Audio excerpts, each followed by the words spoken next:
একটি সমকোণী ত্রিভুজ অঙ্কন করি যার একটা সূক্ষ্মকোণের মান হচ্ছে থিটা। থিটার বিপরীত বাহু হচ্ছে লম্ব, থিটার সংলগ্ন বাহু হচ্ছে অ্যাডজাসেন্ট বা ভূমি, 90 ডিগ্রির বিপরীত বাহু হচ্ছে হাইপোটেনাস বা অতিভুজ।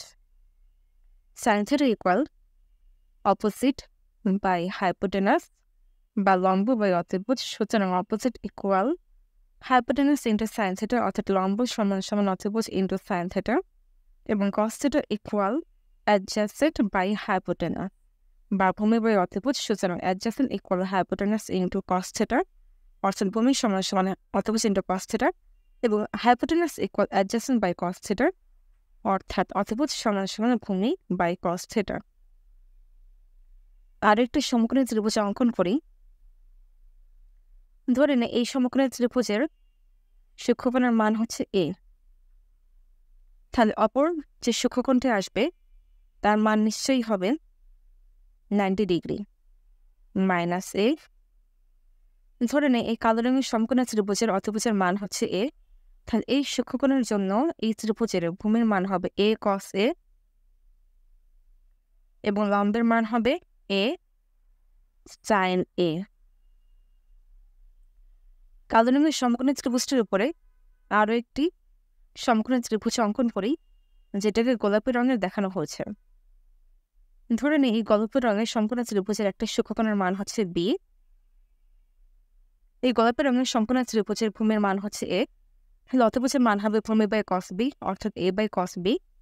এই গোলাপি রঙের সমকোণী ত্রিভুজের অতিভুজের মান হচ্ছে এ বাই কস বি। তাহলে লম্বের মান হবে অতিভুজ ইন্টু সাইন বি, অর্থাৎ A by cos B into sine B.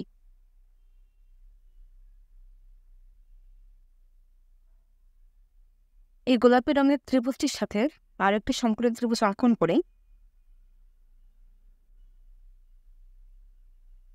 যেটাকে ক্রিম রঙে দেখানো হয়েছে। একটা লাইনের মান 180 ডিগ্রি হয়। এখানে একটা লাইন 3টা অংশে বিভক্ত, যার একটা অংশের মান 90 ডিগ্রি মান আছে এবং একটা অংশে 90 ডিগ্রি। তাহলে একটা অংশের মান অবশ্যই এ হবে। এই ক্রিম রঙের সম্পূর্ণ ত্রিভুজের অতিভুজের মান হচ্ছে A sine B by cos B.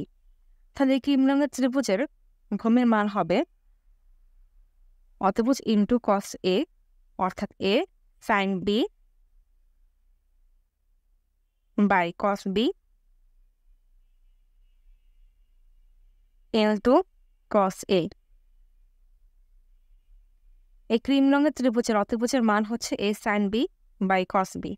তাহলে এই ত্রিভুজের লম্বের মান হবে অতিভুজ ইন্টু সাইন এ, অর্থাৎ A sine B by cos B into sine এ।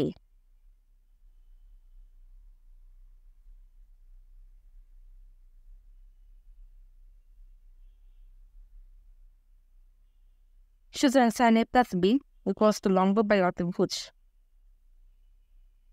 এখানে লম্ব দুটো অংশে বিভক্ত।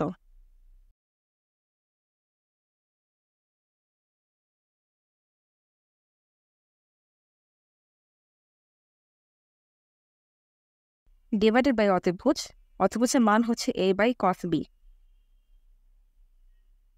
লব এবং হরকে কস বি বাই এ দিয়ে গুণ করলাম, এতে হরের অংশ সম্পূর্ণ কাটাকাটি হয়ে শুধুমাত্র 1 থাকবে। লবের প্রথম অংশে এ এবং কস বি কাটাকাটি যায়, থাকে sine B into cos A, plus তৃতীয় অংশে এ কাটাকাটি যায়, থাকে sine A into cos B. সুতরাং sine A plus B equals to sine A into cos B plus cos A into sine B. এখন cos A plus B equals to ভূমি by অতিভুজ। এখানে ভূমির মান হচ্ছে এ কস এ মাইনাস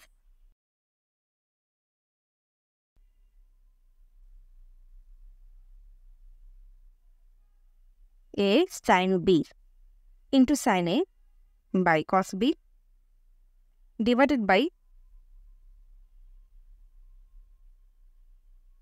অতিভুজ। এখানে অতিভুজের মান হচ্ছে এ বাই কস বি। লব এবং হরকে কস বি বাই এ দিয়ে গুণ করলাম, এতে হর সম্পূর্ণ কাটাকাটি গিয়ে শুধুমাত্র 1 থাকবে। লবের প্রথম অংশে a কাটাকাটি যায়, থাকে cos a into cos b, minus লবের দ্বিতীয় অংশে cos b এবং a কাটাকাটি যায়, থাকে sin a into sin b। সুতরাং cos a plus b equals to cos a into cos b minus sin a into sin b। ব্যাস প্রমাণ হয়ে গেল।